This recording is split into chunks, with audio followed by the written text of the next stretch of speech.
Hi, everyone, and welcome to Food and Your Senses. My name's Tessa. And my name's Rachel. And if you wouldn't mind, put in the chat what the most delicious food you've ever eaten was, or what the grossest food you've ever eaten was. How about you, Rachel? What is the most delicious food you have ever eaten?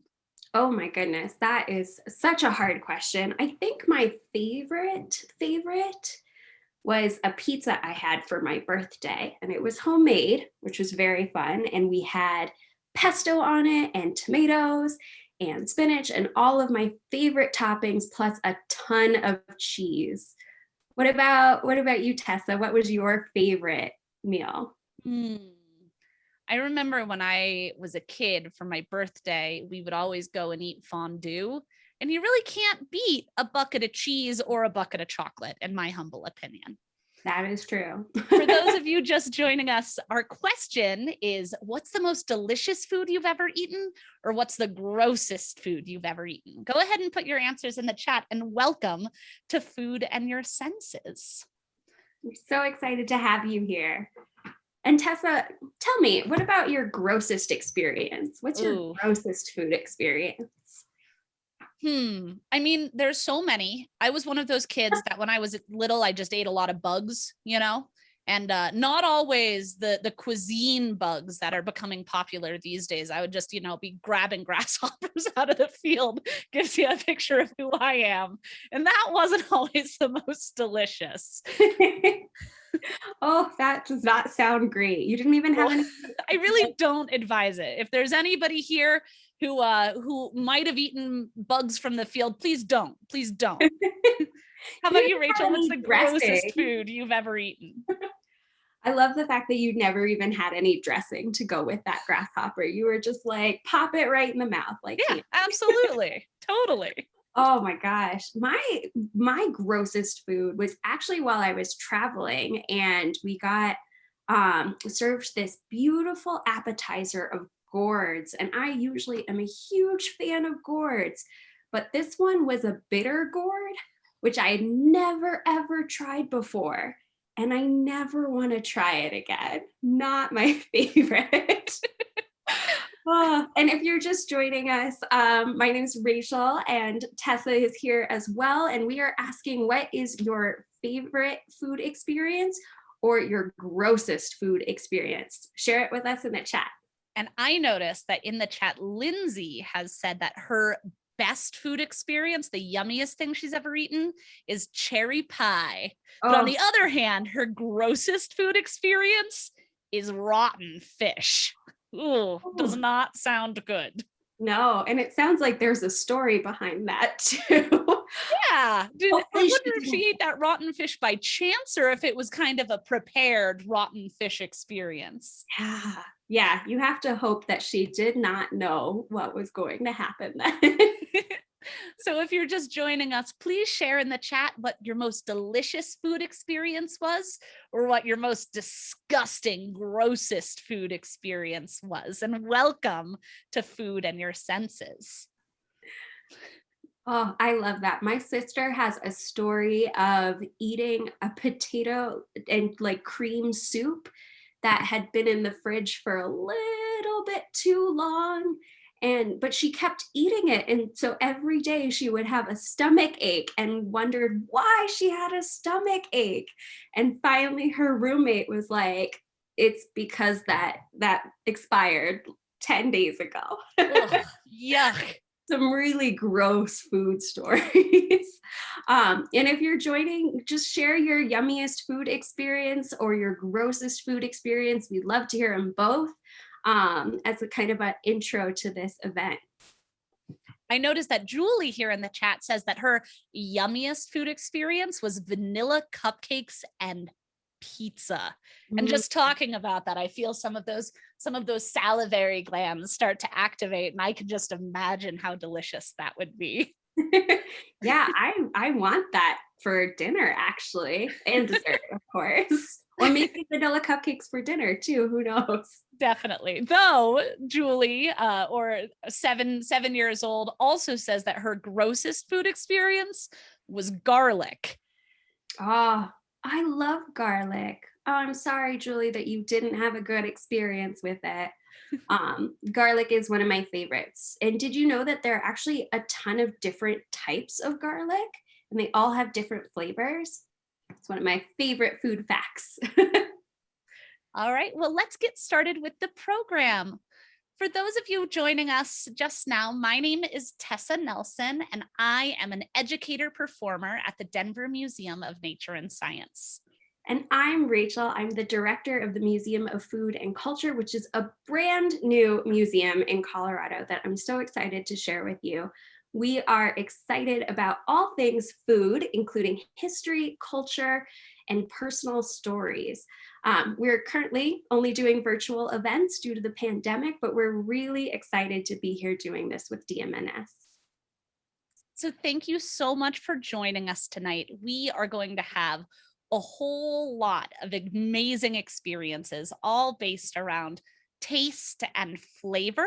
And throughout the program, we will ask you to do a couple of fun things along with us. And the very first thing that we want you to do is to go into your kitchen and to find something salty. Don't eat it yet. Just go into your kitchen and find a salty food item and bring it back. Are you ready? On your mark, get set, go. Go find something salty. Rachel, did you bring a salty item with you today? I did. I brought my favorite, soy sauce. It's hard to show it with the background. But this is my favorite soy sauce. And soy sauce is pretty interesting because it's both salty and umami in flavor. And we'll talk about those a little bit later. But this is my favorite over rice or dumplings. This one was just open, so I'm excited to use it for the dumplings that I have in my freezer this weekend. That sounds What about delicious. you, Tessa? What did you figure out first? I got salty popcorn, and I made sure to put extra salt on it so that it's super salty. Oh, I love it. Oh my gosh, that is my favorite snack. Oh, and some corn chips showing up. That is a great idea. I love that. Corn chips are very salty, especially when you get to the bottom of the bag and all of the salt is concentrated down there. Those are some of the best chips. Oh yes, I love just dumping that into a bowl and eating it. All right, everyone. So come back in about 10 seconds. Are you ready? 10, 9, 8, 7, 6, 5, 4, 3, 2, 1. Whew, I'm glad that you're back. Make sure that you mention what salty food item that you got in the chat. So throughout the program, which will be about 45 minutes long, we'll have a couple of more chances to go into the kitchen and bring some food items back, as well as some amazing videos and a couple of participatory quizzes. Very nice. So Tessa, as you know, I absolutely love food. And whenever I go out to eat or I'm deciding what I want to cook, I think about two different things. What tastes do I want and what flavors do I want? And now these are two different aspects of food. We are going to learn about the differences between taste and flavor in our next activity.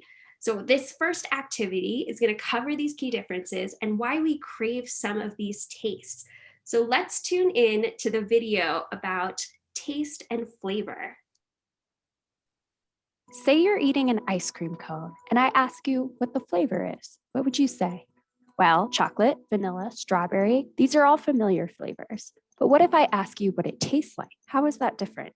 Flavor is actually our overall impression of the food, and our brains arrive at the impression of the flavor by smelling it, tasting it, and even feeling the texture of it in our mouths. Taste is just what our tongue picks up. Experts agree that there are 5 basic tastes our taste buds can recognize: sweet, salty, sour, bitter, and umami. So in the case of the ice cream cone, you might say, it tastes sweet and the flavor is chocolate. There is a common misconception that there are specific areas on your tongue where you can sense the different tastes. But the truth is that you can actually taste all tastes on all parts of your tongue. In order to detect the taste, you need moisture in your mouth, like the saliva that is naturally occurring. Try putting a little bit of salt or sugar on your dry tongue and see if you can detect the taste. Now take a sip of water and try again. Do you taste the difference? Now let's dive a little deeper and take a closer look at each of the 5 tastes. We're all familiar with sweet, right? Is it your favorite taste? Well, one reason that may be is because sweetness actually triggers our brains to release endorphins, making us feel happy. But too much sweetness can be overwhelming to our taste buds and to our bodies. For example, if you've ever experienced what they call a sugar crash, when you get sleepy after eating tons of candy, sweet recipes are often best when they include some of the other tastes to balance the sweetness. Dessert recipes are often improved by adding a pinch of salt. This is why so many people love salted caramel sauce over ice cream. A hint of sweetness can also add complexity to savory recipes. Mexican moles and chilies often use chocolate to brighten the flavors of the dish and counterbalance the spiciness. Salt brings out the flavor of foods, and our taste buds love salt. It is one of the flavors we often crave. Just think about your favorite snack foods. Salt is a necessary ingredient in making every meal we eat tasty. Have you ever had a BLT sandwich? Imagine it without the salty bacon. When we're disappointed that our meal doesn't have enough flavor, all that is needed is a pinch of salt. On the other hand, adding too much salt can overwhelm and ruin a dish. When we think about sour ingredients, they all have a common trait: acidity. Mouth-puckering acidity we get from lemons and vinegar is also what can brighten and lighten recipes. Picture a Caesar salad with that delicious creamy dressing. A squeeze of lemon can really make the salad pop with flavor in your mouth. Bitter may be the taste we most have to get used to appreciate. Humans and animals are naturally suspicious of bitter flavors because bitterness can be a sign of food that is poisonous when found in the wild. But many bitter ingredients, like a variety of salad greens, vegetables, and nuts, actually have great health benefits. Bitterness is also important for balancing sweet flavors. Coffee is often added to chocolate desserts to balance the flavor or served as a beverage alongside a sweet dessert. Umami might be the taste you are least familiar with. It is a Japanese word that means a pleasant, savory taste. Umami naturally occurs in foods that are rich in certain amino acids, predominantly glutamate. Umami flavors can also be developed using techniques like aging, drying, and curing. For example, Parmesan is an aged cheese that has great umami flavor. Sometimes umami is confused with salty, but it has a depth that goes beyond salt. Its role is to add a satisfying balance to a dish. Understanding each taste and how you use them to bring out and balance flavors is the key to being a good cook. It takes practice, though, so get into your kitchen, experiment, and take notes. You will be the head chef of your house. That's my favorite video, learning about the difference between flavor and taste. So throughout this activity, throughout the event, we're going to be grabbing foods that represent each of the 5 tastes. So we already grabbed salty, mine was soy sauce. And our next one is sour. So run to the kitchens, find a sour ingredient and bring it back and then share it with us. Go get your sour foods right now. I also noticed in the chat that we had so many amazing salty foods. Some people found salty plums. A lot of people brought pretzels back, and some folks brought crunchy chickpeas. All delicious, delicious, salty tastes. But Rachel, what did you bring for your sour food item? Ooh, for my sour food item, I'm glad that you asked. It actually matches our background. So I brought lemon juice, which you still can't see, but it's here. It's very, very mouth puckering. I like to combine it with a little bit of water in the morning and some sugar, so then I get a nice, almost lemonade sort of drink. What about you, Tessa? What did you bring? Get this, Rachel. I also brought a lemon. What? Oh my gosh. I noticed some of our friends in the chat are bringing Sour Patch Kids, and a lot of people are just getting straight up vinegar, which my mouth puckers just thinking about it. No, oh my goodness. But so we learned that there are 5 tastes: the sweet, salty, sour, bitter, and umami. But there's something beyond taste, and that's flavor, which is when our tongue senses those 5 tastes, but the rest of our sensory organs add to that to create and develop flavor. And in our next video, I actually got to experience creating a delectable treat and using all of my senses to experience flavor. So let's go ahead and pull up our next video to learn more about the difference between taste and flavor and how to make a delicious treat.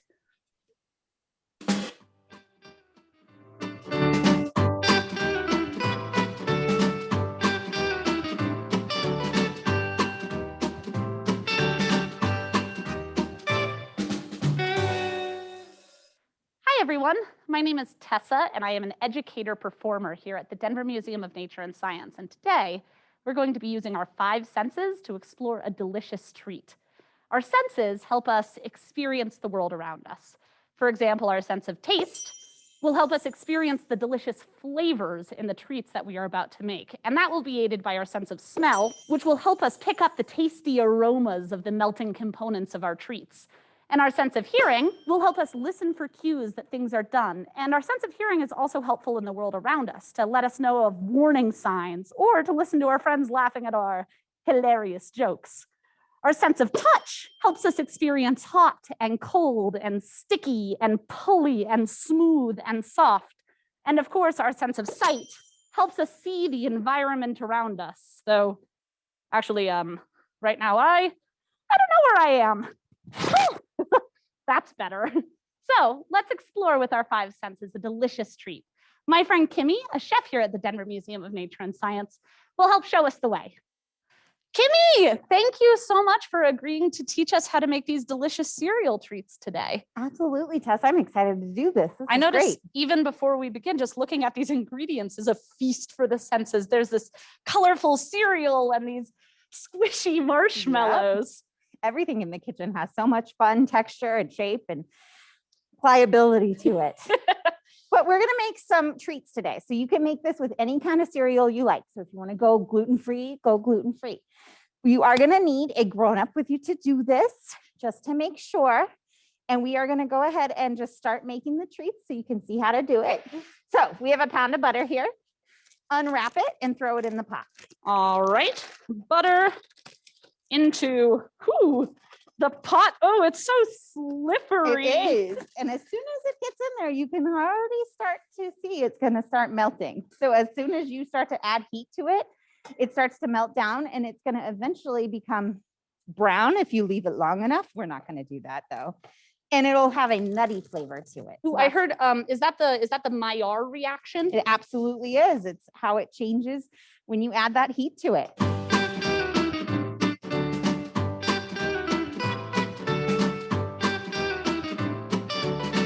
All right, so now that we've got our butter melting, we're gonna go.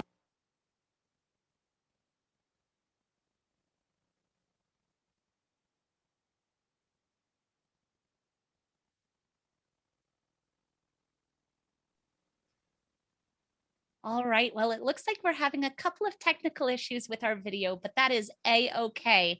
We might be able to come back to that later, but even if we don't, you will be receiving an amazing recipe for those exact treats that you can make at home. Now, in the recipe, we teach you how to make a whole bunch of treats, but you don't have to make all of those. You can definitely divide the recipe in half or scale it down to fit your needs so that you're making just enough treats for your family. But during the video, did you notice how we noticed all of the textures and all of the aromas of the food that we were making? That's really the difference between taste and flavor. Taste is something that your tongue does all by itself. And so with only the knowledge from your tongue, you can sense those 5 delicious tastes.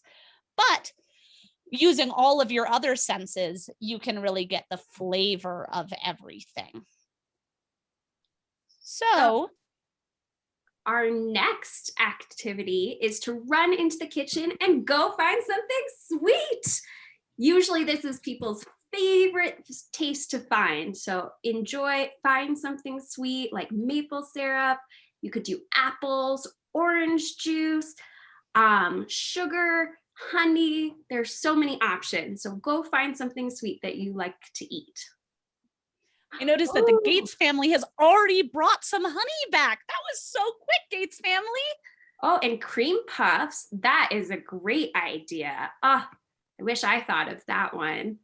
I don't know about you, but sweet is one of my absolute favorite tastes. How about you? Oh my goodness. It is the best. Oh, someone mentioned Ben and Jerry's. Oh, I love their Cherry Garcia. Mm.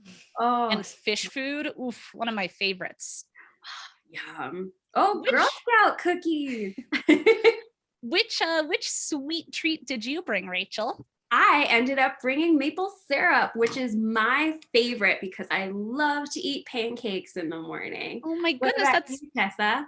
I brought some homemade jam. It's honey lemon apple jam. And actually my friend made this jam for me for my birthday. So it's really sweet, doubly. Oh, that's so sweet. And you have 2 different sweet ingredients in there, honeys and apple. That's so true. And I bet a fair amount of sugar in the canning process. Just, just a little bit. Too. Oh, an apple and Twix. I love this. Some delicious chocolate chips. Yum. That sounds so tasty. Mhm. So our next activity is something that you can participate in at home. So I want you to go get a pencil and a piece of paper because we're going to be doing a little bit of math. So also make sure that you have a grown-up with you to help you tabulate your results. What we're going to be doing is we're going to be taking a quiz to find out what kind of hot pepper you are. Woo. So let's go ahead and take the quiz. Our first question is related to taste and flavor. And it is, what is your favorite breakfast food? Is it granola and fresh fruit? Or pancakes? Or hot chocolate? Or do you kind of think that breakfast is a little bit yuck? Or are you the kind of person who, just sleeps through breakfast entirely? Wake me up at noon. How about you, Rachel? Which one are you? Pancakes. Maple syrup pancakes. How do you beat that? I like to put blueberries in them. I've done chocolate chips. I once even put marshmallows in them, which was a great idea. They basically cooked like s'mores. Highly recommend that one. Oh my goodness, that sounds delicious. And I bet that you got to experience that Maillard effect that we were talking about in the video when the marshmallows went a little bit brown and changed their taste and aroma. For question number 2, if you could instantly be good at anything, what would it be? Would it be to speak another language? I know that I would sure love to be able to speak Spanish. Or would it be to play an instrument? Or maybe to juggle? Or there's always the good triple backflip? Or perhaps you would instantly be a science expert. How about you, Rachel? Which would you choose? Oh, I would like to be a science expert. Tessa, I don't know if you know this, but I always really love space. And so I would want to be an astronomer. Or my recent love has been dinosaurs. And so I could also be a paleontologist. What or dinosaurs is your in space?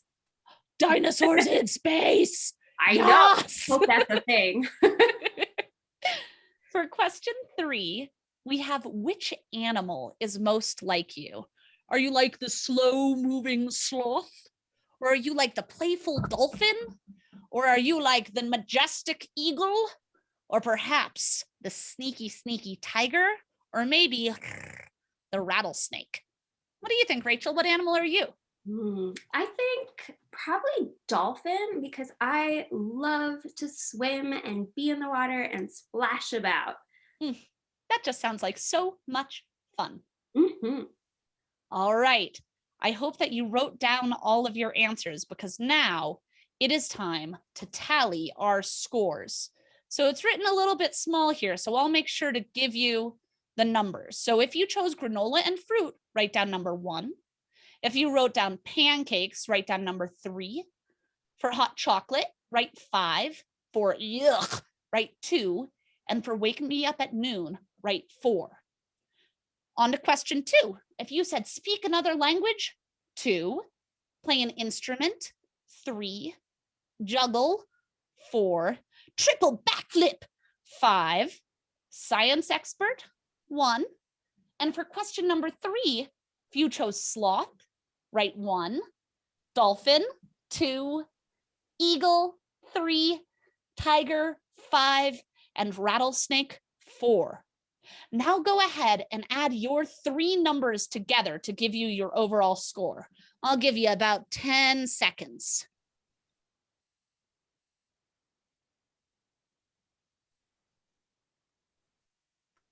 All right, let's see what kind of hot pepper you are. If you chose 3 to 6, you're a purple beauty. 7 to 12, you're a starfish pepper. And 8 to 15, you're a naga viper. So if you're between 3 and 6, you're a purple beauty pepper. You're kind of a laid back kind of person. You let things go by you pretty easy, but you're a really good friend and somebody to turn to. What score did you get, Rachel?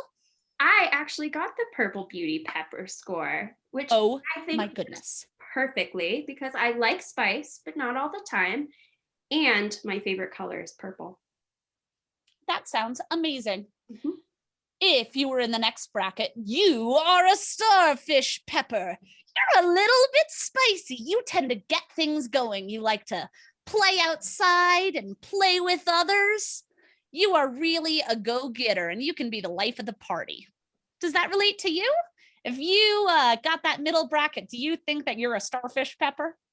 And finally, for that last bracket, it's the naga viper. The naga viper is by far the spiciest pepper on our list. And boy, I bet you're a spitfire too. I bet you really like adventure and seeing as much as you can in the world. So if you chose naga viper, I wonder if that relates to you. All right, thank you all so much for taking our quiz. I hope that you had so much fun with that. All right, and now it's time to find our next ingredient. So this should be the 4th ingredient that you are grabbing. It's time to go find something bitter.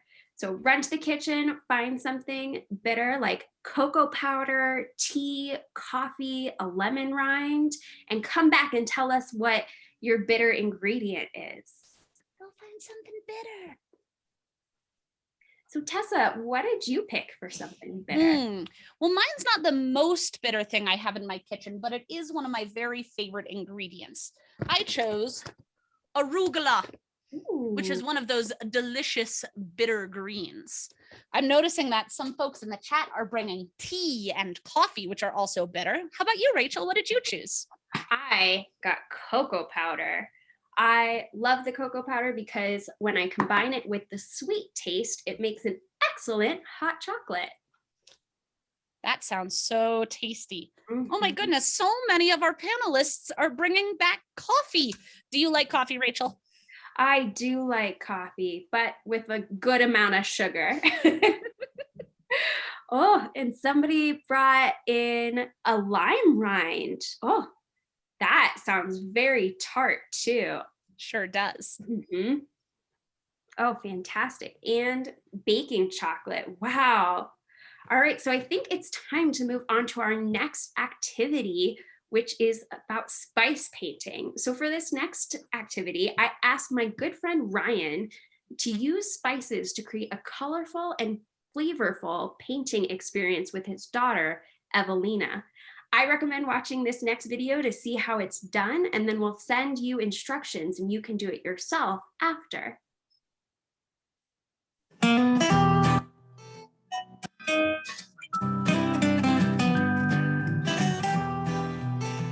Hi, I'm Ryan Madsen from the Museum of Food and Culture, and this is my daughter, Evelina. And we are going to make some paints today. I believe you might have this PDF that we're using on this tablet here to follow along. And we're going to see if we can make some colorful paints that are edible and smell good even maybe. We'll see what happens. We're going to make some paint today. What do you think about that? All right, so the first thing here is to make some flour paste, I think. So we're going to get a little bowl. We're going to put flour and water in it and make it into a paste. What? That's one of my little balls. Is that one of your little bowls? Who's in there? And it's one of mine, but it's very little for pasty. So we're going to collect some flour up here. Got some regular all-purpose. You want to help me scoop some of that out? Yeah. This is just sitting around, so we're Why going to use does this. it have two? It has a big one and a little one. Can you use the big side and put some of that in there? Yep, be very careful. It's easy to spill.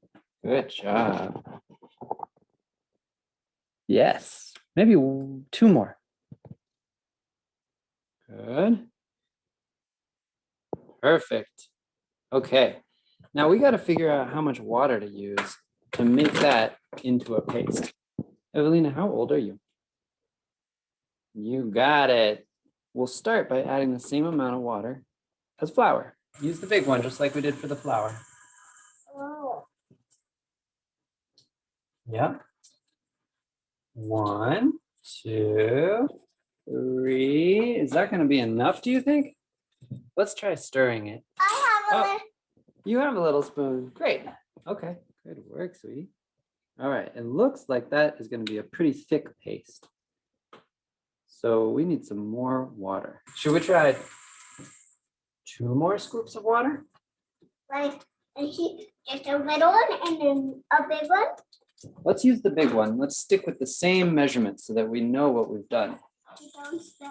Good job. And 5.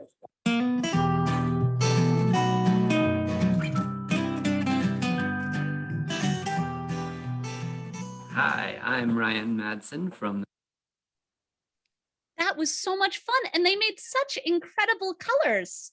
Ah, it was so cool. And my favorite thing is that Ryan talks a lot about your different senses. So think about how he talks about looking at the flour paste to see if it's done and how you're stirring it and using your sense of touch to see if it's done. And then with the colors at the end, you use your eyes to see what color it ends up. Oh. So when you're doing this on your own, use the handout and whatever spices you think will be extra tasty. I mean, pretty. And I did get a note that you all didn't see anything past mixing flour and water. Oh no, is there any chance, Kim, on our technical side, are you able to pull up the last bit of that video?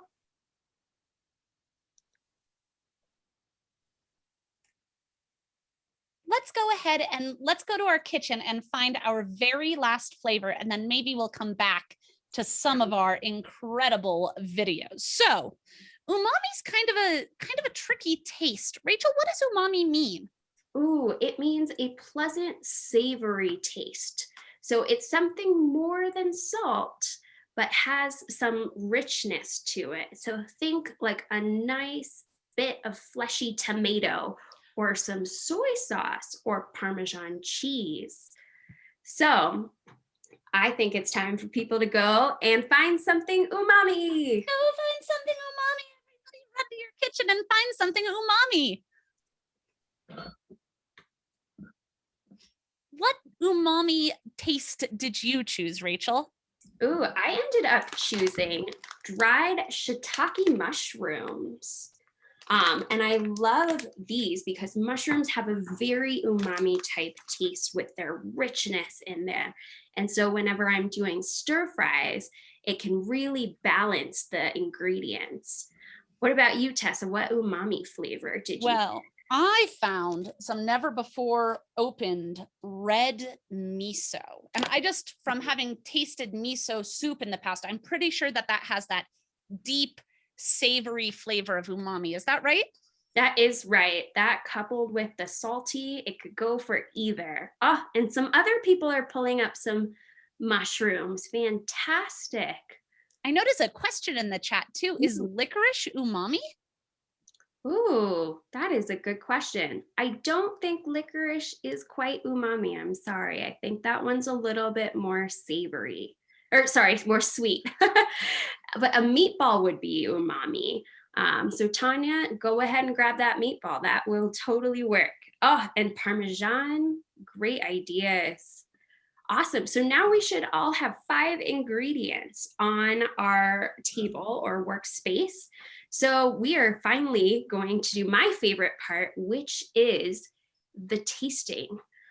So if you have any liquids, you might need to go get a bowl. So grown-ups, if you ended up grabbing some liquids, please go grab a bowl and spoon for every liquid ingredient you have. And we're gonna use an Explore Your Taste worksheet that you probably got in your email, and if not, we'll send it later, about how to combine all of the different tastes and create new and yummy flavor experiences. So Tessa, are you ready? I think I'm absolutely ready, though I will say I'm a little bit nervous too.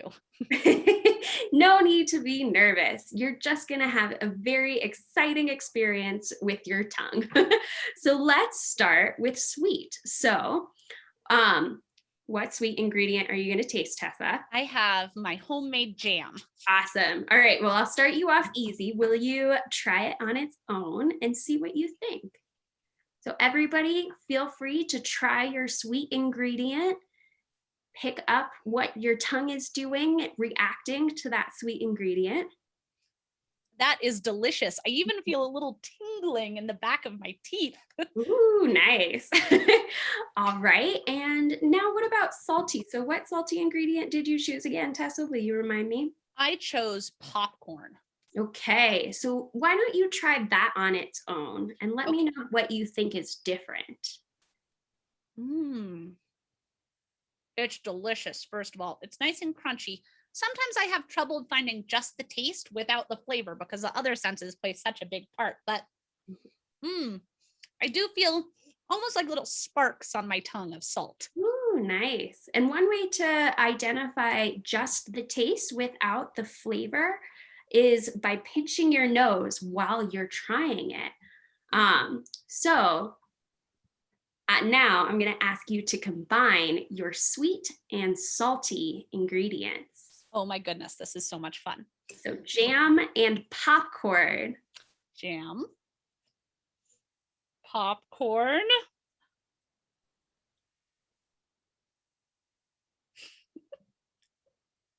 It's pretty good. Really? Oh, Yeah. That's so surprising. So what did everyone else combine and what did you think? Was it good? Was it maybe a miss? We're not going to try that again. Add the ingredients and your opinion in the chat. So now let's try umami. So now remember, umami is a very pleasant and savory taste. So you grabbed miso as your umami. So you try a little bit of that on its own. And I would really try just a little bit because miso can also be quite salty. Oh. Yep, that's a choice. Yep. And can you combine that with your sweet? Yes. So miso and jam. Oh, somebody got chocolate covered pretzels in the chat. Oh, and pizza and chocolate was not a hit. Oh, they're good on their own, but not always together. So miso and jam, maybe. I'm gonna say maybe not. My tongue is very confused. Oh no. Those are not 2 ingredients that you will normally find in a recipe together. I don't think so. Probably No. So but some umami things with sweet things can be delicious, right? Yes, of course. Like I chose mushrooms and soy sauce, and maple syrup. But when I combine it with soy sauce, it makes a perfect stir fry recipe. So you can balance those really nicely, like the chocolate covered pretzels or your sweet barbecue meatballs, which actually sounds pretty awesome. So you can play around a lot with that. And if you found a delicious umami sweet combination, please let us know in the chat. I can live vicariously through you. Or a gross one, because that will amuse us too. So what about umami and sour? Try your sour ingredient with your umami ingredient. Okay, so I have some lemon, So maybe and I have my miso. What do you guys have? Put it in the chat. Sour and umami. Oh, still terrible. Oh, Miso is an interesting choice. Though I will say, I think that it was more delicious than the umami with the sweet. The sour seemed to cut through it a little bit, which helped. Definitely. Yeah. So sour is a great one for cutting through some of the intensity of umami or even bitter. So now it's time to do bitter. Will you try your bitter ingredient? And let's do it with, how about sweet? All right. Like a fun one. Oh, lime and tomato is not bad. That is surprising. Well done, Julie. And lemon and mushroom, Lindsay, that sounds pretty good too. Oh, yum. All right, so Tessa, you're gonna do some jam and some arugula, which actually sounds like a kind of nice breakfast toast sandwich. Yeah,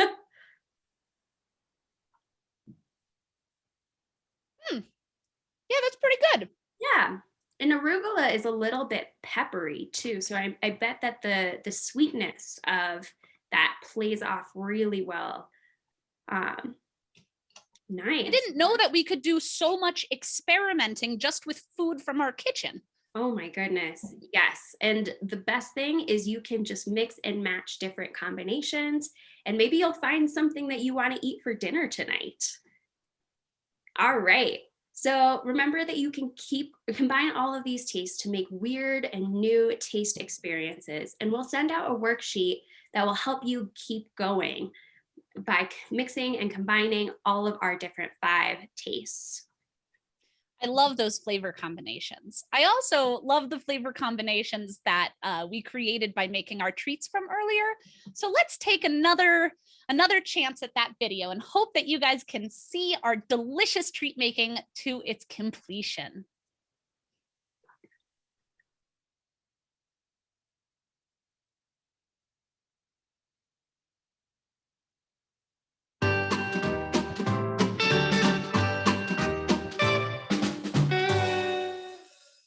Hi, everyone.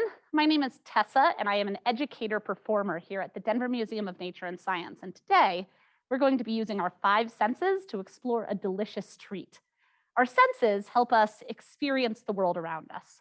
For example, our sense of taste will help us experience the delicious flavors in the treats that we are about to make. And that will be aided by our sense of smell, which will help us pick up the tasty aromas of the melting components of our treats.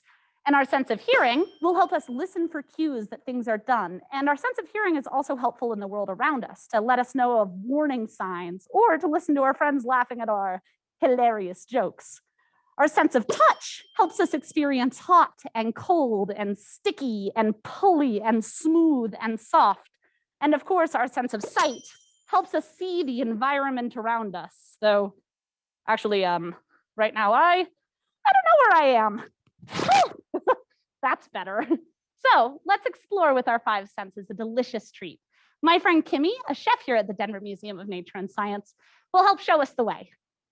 Kimmy, thank you so much for agreeing to teach us how to make these delicious cereal treats today. Absolutely, Tess. I'm excited to do this. I noticed even before we begin, just looking at these ingredients is a feast for the senses. There's this colorful cereal and these squishy marshmallows. Yep. Everything in the kitchen has so much fun texture and shape and pliability to it. But we're going to make some treats today. So you can make this with any kind of cereal you like. So if you want to go gluten-free, go gluten-free. You are going to need a grown-up with you to do this, just to make sure. And we are going to go ahead and just start making the treats so you can see how to do it. So we have a pound of butter here. Unwrap it and throw it in the pot. All right, butter into The pot. Oh, it's so slippery. It is. And as soon as it gets in there, you can already start to see it's going to start melting. So as soon as you start to add heat to it, it starts to melt down and it's going to eventually become brown if you leave it long enough. We're not going to do that though. And it'll have a nutty flavor to it. Ooh, I heard, is that the Maillard reaction? It absolutely is. It's how it changes when you add that heat to it.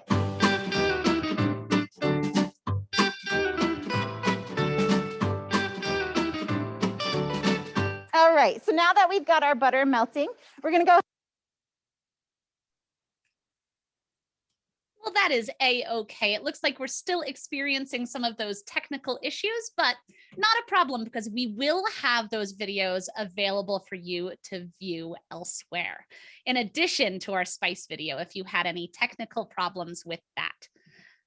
But thank you so much for joining us. I hope that you got a whole lot of interesting taste combinations. So real quick, go ahead and put in the chat, what was your favorite part of this experience that we had together? Ooh, that is such a good question. So Tessa, what was your favorite part? I made you try some really interesting combinations. And you know, even though I found some of the combinations unpleasant, that was still probably my favorite part because, you know, I'm a starfish pepper, so I like a little bit of excitement in my life. And this was definitely exciting and experimental and a whole lot of fun. And I noticed that some people in the comments are saying the same things. They're talking about the combination of cocoa powder and honey or cheese and lemon juice. And I bet that those are some experiments that they hadn't tried before. How about you, Rachel? What was your favorite part? I also like the taste combination. So I actually did this last night because I was trying to figure out what I wanted to eat. And my favorite thing is it gives me all sorts of ideas for cooking things that I don't actually think I would necessarily think of to start with. So usually I would say, oh, I want pizza. But I learned last night that maple syrup and soy sauce together are really good and can make a great stir fry. So I fully love that activity. I see that echoed in the comments too. Somebody said that they tried whipped cream and Worcestershire sauce, and they said it was strange, but not terrible. So there's another one of those interesting combinations that maybe we'll find some utility down the line. Who knows? Definitely. Oh, and someone liked pretzels and honey. That does sound good, but not something that you would necessarily think of combining. If we were to narrow it down just to tastes, and what were the 5 tastes again? It was sweet, salty, bitter, sour, and umami, right? Yes. Which one of those 5 tastes do you think is your favorite? And you at home, tell us in the chat. Oh, that is such a hard question. I think salty. I love salty snacks. You saying popcorn made me just get all excited. Now I want popcorn. And I'm a big fan of pizza. What about you, Tessa? What is your favorite taste? You know, I might be on Team Salty too. And it looks like Lindsay is a strong contender for Team Salty, though a lot of folks are saying sweet and some folks even said sour.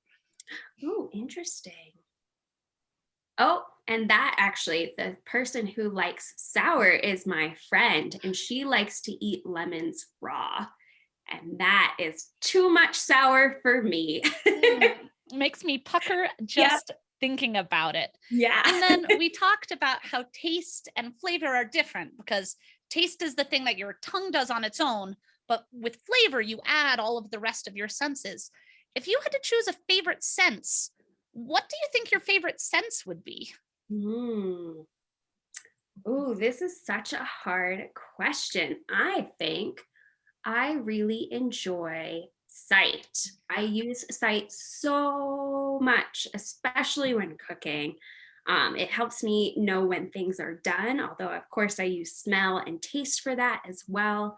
But I just love seeing freshly baked bread or a beautiful, beautiful batch of stir fry or some pot pie. What about you, Tessa? What is your favorite sense if you had to pick one?